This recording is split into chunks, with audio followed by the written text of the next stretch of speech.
This is a reading of Shipwrecked at the Bottom of the World by Jennifer Armstrong. This chapter is called The Fist of the Arctic.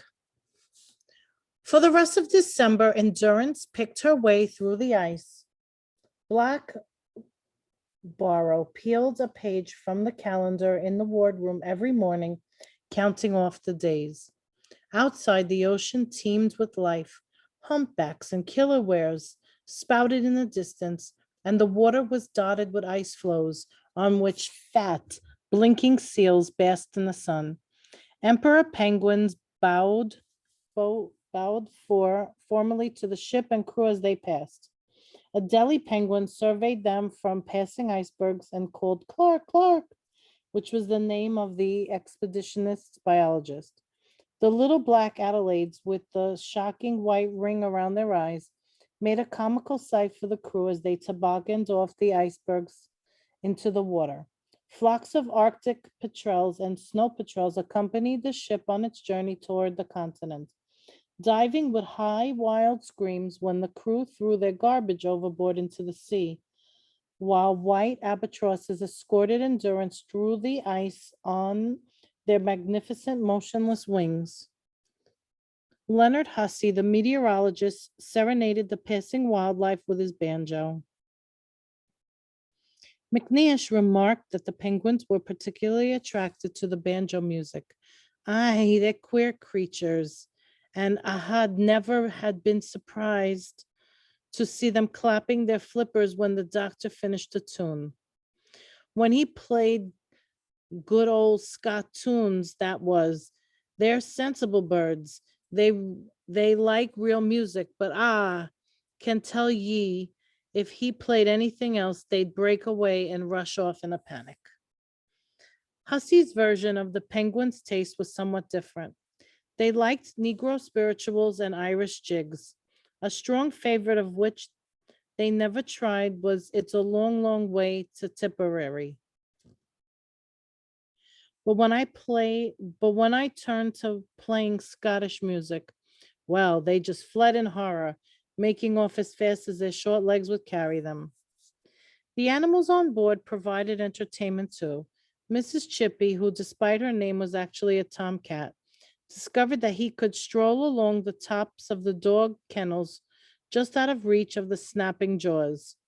The half-wolf sled dogs became frantic with bloodlust whenever the cat ambled by overhead.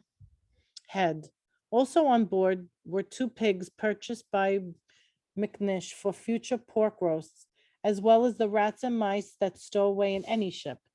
Mrs. Chippy was too well fed to bother hunting, preferring to torment the dogs and dine on scraps from the galley. The ship made progress, but slow progress. Shackleton had estimated a rate of travel that would put him on the continent by December. But by Christmas, they still hadn't passed the Arctic Circle. The holiday was celebrated with turtle soup, jugger hare, white bait, a type of fish, mince pies, figs, and plum pudding prepared by the cook, Charles Green. When the crew raised their glass of stout and rum to Christmas carols and toasted, "To our sweethearts and wives," the answer came back, "May they never meet." As the last days of 1914 ran out, Endurance continued to creep southward through the Weddell Sea. The course was never a straight one. Sometimes the ship found a lead of open water to the south and followed with all speed. Other times, Worsley, the skipper, had to sail the ship west along the edge of the pack, searching for open water to enter. Even sailing north from time to time when the pack was impenetrable, or standing still, waiting for a lead. Feeling like a rat in a trap, Worsley looked for leads from the crow's nest and signaled the course to the man on the bridge. Ice blink, a white glare on the underside of the clouds, indicated pack ice ahead. A watery sky, a dark reflection on the clouds, showed where the open water lay. Shackleton explained. Worsley, Wild and I, and with 3 officers, kept 3 watches while we were working through the pack, so that we had 2 officers on deck all the time. The carpenter had rigged a 6-foot wooden semaphore on the bridge to enable the navigating officer to give the seamen or scientists at the wheel the direction and the exact amount of helm required. This device saved time as well as the effort of shouting. Occasionally, when the frigid atmosphere was charged with water, every rope and spar on the ship was frosted white, making Endurance look like another species of sparkling white iceberg as it nosed its way through the pack. When the sun came out, icicles fell from the shrouds and shattered like glass on the decks below. Sometimes open leads of water in all directions were wreathed with wisps of frost smoke as the water began to freeze. And Shackleton commented that the effect resembled the smoke from a prairie fire. The sun never set, and even when there was fog, it was never dark. Often the crystalline air formed mirages, and the sailors saw icebergs suspended upside down on the horizon. These mirages made navigation around the bergs very dangerous because it was often hard to tell what was a real iceberg and what was a phantom. Knowing the difference was critical, especially since Endurance often passed more than 4,000 bergs in a 24-hour period. It was a crowded sea.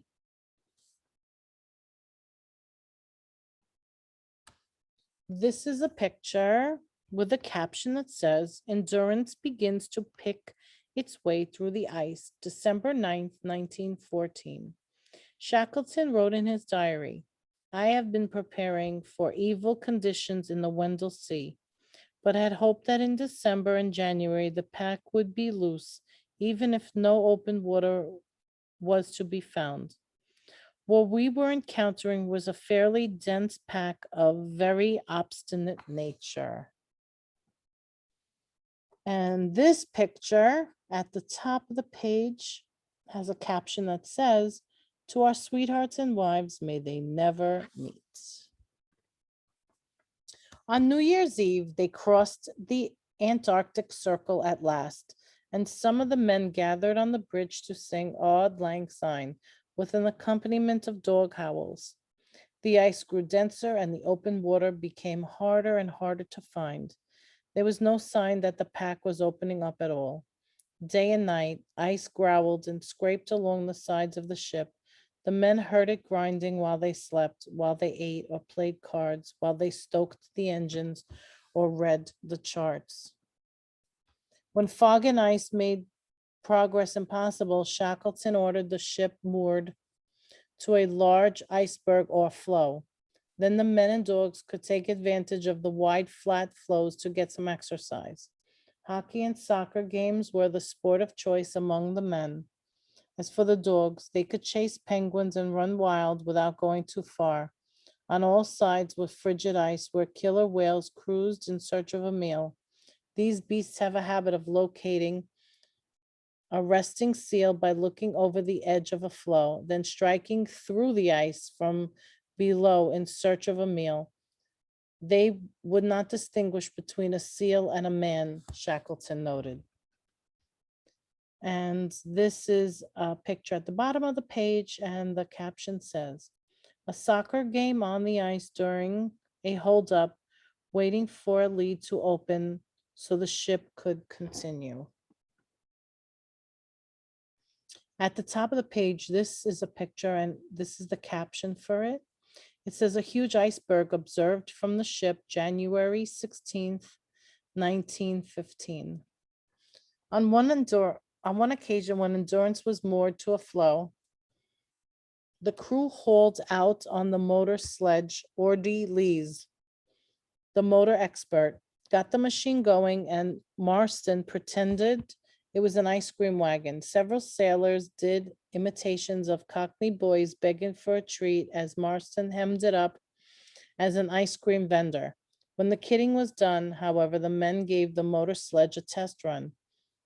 On the uneven surface of the ice, the machine turned out to be awkward and impractical, and the plans to use it were abandoned. As the days went on, Endurance crept forward through leads that closed in behind her. Open water was becoming harder and harder to find. A shifting mass of ice stretched from one horizon to the next. 2.5 weeks into New Year, Hurley wrote in his diary, "It is now 7 weeks since we entered the pack ice. And since then, it has been almost an incessant battle. The weather was not improving and the ice showed no signs of opening." On the next day, January 19th, the fist of the Arctic closed around the ship. The Endurance was surrounded by ice pack with no open water in sight. They had sailed 12,000 miles from London. They had picked their way through 1,000 miles of ice pack. Now they were less than 100 miles from the continent itself, but the Endurance would never reach it. And this is a picture. And the caption says, "The sea is frozen to an impenetrable barrier of crushed floes." January 1915.